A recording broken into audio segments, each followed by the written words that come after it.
Ndabagumbiriye mu izina rya Yesu nshuti bakundwa, ndanezerewe kandi uyu munsi udasanzwe w'Imana dusubiye kongera guhurira mu kiganiro irembo rifunganye. Imana yacu ihabwa ishimwe n'icubahiro.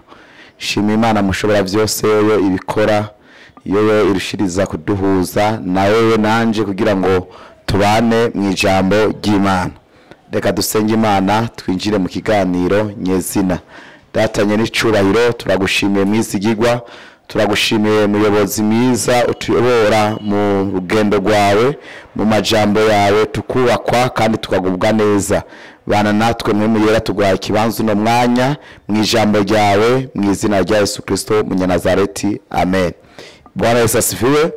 Ndabashimiye rero mwebwe mukurikirana ikiganiro irembo rifunganye. Turiko turaganira mino minsi ingaruka y'icaha, kuko muribuka ko ubwa mbere twatanguye tubigisha icaha, ariko mwakino gihe turiko turabigisha ingaruka y'icaha, kuko twaramenye icaha icarico, turamenya n'amarembo yugurura icaha, ariko mwakino gihe mugomba kumenya yuko inyuma y'icaha hari ingaruka yaco. Imana ishimwe cyane.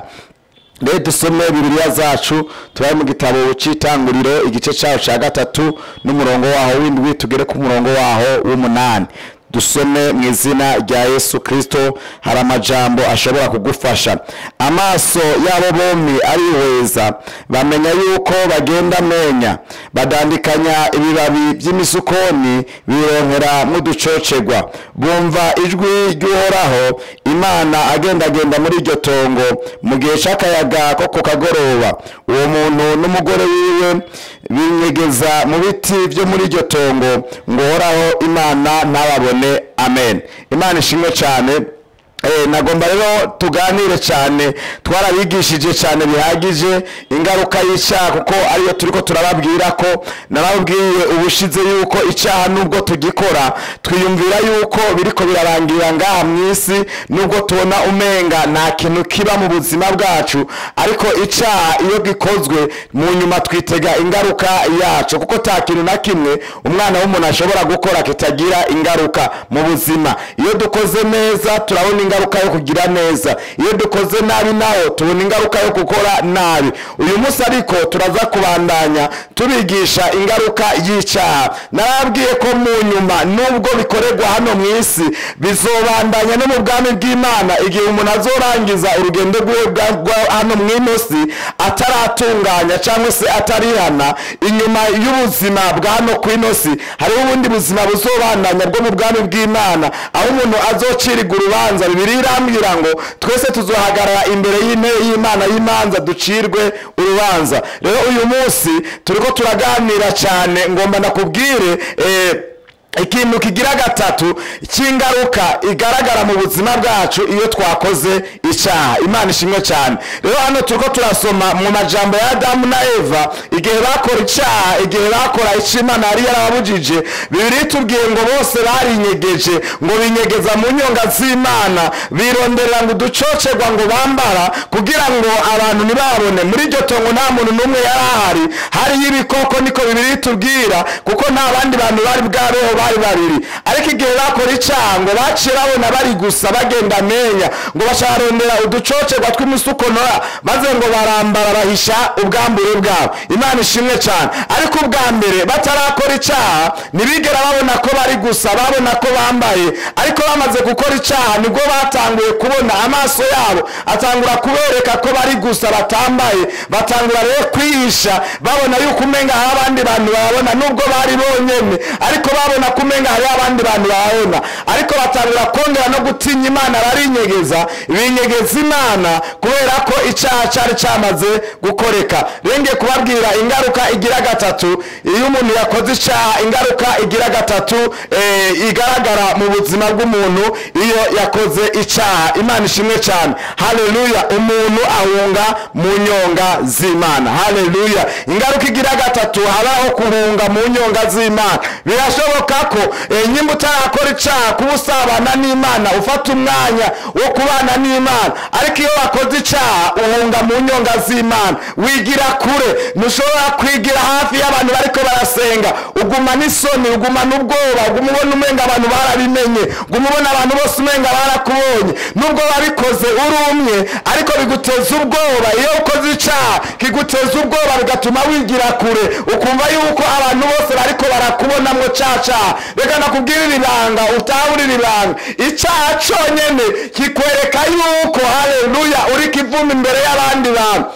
Mana ishimwe cyane. Rero nagomba ndakubwire uhunga icyaha, uve mu cyaha, kuko niwakora icyaha bizotuma uhunga uva mu nyonga z'Imana. Ubwa mbere Eva na Adamu begera mu nyonga z'Imana, bavugana n'Imana. Imana yarabasanga ikaganira nabo, bakavugana nabo, ariko inyuma yo gukora icyaha barahunze, bahongera bava mu kibanza bahora bavuganiramo n'Imana, barinyegeza kubera ko amaso yabo yaciye yatangura kubona icyaha. Nubwo Satani yari yabahenze yuko amaso yabo azobona nk'ay'Imana, ariko amaso yabo yabagarisha ku cyaha bakoze. Ntibongeye kubona nk'uko babitekereza ko bazobona nk'Imana, ahubwo amaso yabo yarereka icyaha bakoze, bigatuma bahunga mu nyonga z'Imana. Reka ndakubwira, igihe cyose uzokora icyaha, ibyo wahora ubona mu isi y'imwemu sibyo uzosubira kubona, ahubwo uzoguma ubona cyaha wakoze kikwagira. Icyaha kiguma kikwagira, icyaha kiguma imbere yawe. Icyaha ni kukuva imbere igihe cyose utaciyanye. Icyaha nicyo kiguma kikwagiriza. Niyo wowe uri umuvugabutumwa ugiye kuvuga ubutumwa wakoze icyaha, uguma wumva umutima wawe ukwerekeza ku cyaha. Nyimba uri umuririmbyi wakoze icyaha, umutima wawe ucuguma ukwerekeza icyaha, ugatandukana n'ubusabane bw'Imana bukuganisha mu kuramya cyangwa se mu guhimbaza, ariko ukumva icyaha aricyo kiriko kirakwagiriza. Tandukana n'icyaha mwene data, kuko icyaha kizogushira kure y'Imana. Bizotuma utinya mu nyonga z'Imana, bizotuma utinya, haleluya, mu materaniro y'Imana. Hari abantu benshi bahevye amateraniro kubera icyaha bakoze. Hari abantu bahora basenga ariko baratakaje ugusenga, ubu ntibagisenga. Kubera iki? Icyaha bakoze kiguma kiza imbere yabo, bakabona baje imbere y'ishengero ko abantu boca babona cyaha. Nubwo batarabimenya, nubwo abo musengana batarabimenya, nubwo mwishengera ahantu ukora batarabimenya, nubwo abo muririmbana batazi icyaha wakoze, ariko ngoma nakubwire, umutima wawe uzoguma ukwereka yuko babizi, uzoguma ukwagiriza yuko babimenye. Bituma bahunga, bituma uhunga n'uwo mwohuye, muramukanye ukamuhunga. Abakozi b'Imana uzobahunga, abo musangiye umurimo uzobahunga. Nicyo cyatumye rero Adamu na Eva binyegeza Imana, nubwo bari basangiye ubusabane bwayo nayo, nubwo bari basangiye ishusho yayo, nubwo mwemu w'Imana yaba muri bo, ariko icyo gihe yarahunze. Mwemu w'Imana naza abana n'icyaha arahunga. Iyo twakoze icyaha mwemu yera aca tuvamwo, aca agenda, ariko aguma hafi yacu ahamagara ngo kugira ngo twihane. Uyu munsi rero ndagomba kukubwira ingaruka igira gatatu iyo tukoze icyaha, haleluya, duhunga mu nyonga z'Uhoraho. Tandukana n'icyaha, ukora ibyiza. Ndagutangariza uyu munsi, Imana kandi ubugira kandi iracicaye ku ntebe y'imbabazi, iracaharira, ariko igihe cy'imbabazi kizorangira, aho twese tuzocirwa urubanza rw'ibyo twakoze. Imana ikugire neza. Yaba aya majambo twariko turaganira, reka dusenga n'Imana nawe witeguye kwihana icyaha cyawe wowe warakoze, cyangwa wowe ugomba kwakira umwami n'umukiza mu buzima bwawe, kugira ngo yongere akugaruke ko agarura amasezerano yawe wari waratakaje, mu izina rya Yesu Kristo Munyanazareti, amen. Data nyiri cyubahiro, ndi imbere yawe umugaragu wawe, ndasengera umuntu wese aciye bugufi mu izina rya Yesu Kristo, yoba yarakoze icyaha kugera iyi saha ariko aratinya mu nyonga zawe, ariko arahunga mu materaniro, ariko arahunga abantu bateranira, ariko arahunga igikorwa cyawe. Yaba ari umukozi wawe mwiza, oh haleluya, ariko ariko arahunga kubera icaha ndamusengeye mu izina rya Yesu Kristo umugarure kw'imbabazi zawe aciye bugufi aratakamye Mana yo mwijuru ugarura amasezerano yawe ku buzima bwe yari yaratakaje mu izina rya Yesu Kristo umunyanazareti amen. Murakoze cyane mwebwe muriko murakurikirana kino kiganiro. Imana ibahezagire, irembo rifunganye rijishize kubakomeza no kubarongorera mu nzira nziza ibaganisha mu bwami bw'Imana amen. Yana umukozi w'Imana Ndayije Jean Claude muriko muraganira kwa kino kiganiro. Shalom shalom shalom amen.